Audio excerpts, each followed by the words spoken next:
بسم اللہ الرحمن الرحیم۔ السلام علیکم۔ سعودی کابینہ کے ورچوئل اجلاس منگل کو شاہ سلمان بن عبدالعزیز کی سربراہی میں منعقد ہوا ہے۔ اجلاس میں مملکت کے ساتھ برادر و دوست ممالک کے ساتھ مختلف معاملات کے حوالے سے ہونے والے خط و کتابت کا جائزہ لیا گیا۔ کابینہ کے اجلاس میں گرین سعودی عرب و مشرق وسطی مہم کے علاوہ مختلف معاملات پر فیصلے کیے گئے ہیں۔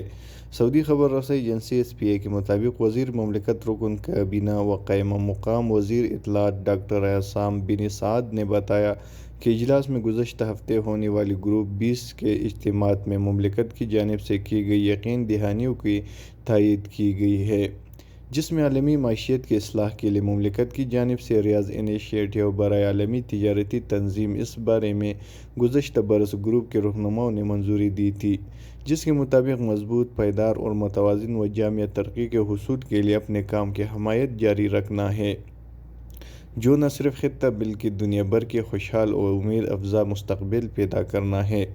کابینہ کے اجلاس میں گرین سعودی عرب و سرسبز مشرق وسطی کے اقدام کے حوالے سے کانفرنس جو 23 تا 25 اکتوبر سعودی عرب کی میزبانی میں ہوگی، اس حوالے سے بھی بحث کرتے ہوئے ماحول کے تحفظ کے لیے اہم قرار دیا گیا۔ کابینہ کے اجلاس میں کرونا وائرس کے حوالے سے مملکت کی جانب سے کی گئی کاوشوں کا سراہا گیا، جن کے سبب معاشرے پر کورونا وبا کے اثرات پر قابو پایا جا سکا۔ علاوہ اس وبا سے بچاؤ کے لیے 44 ملین افراد کی ویکسینیشن کی گئی۔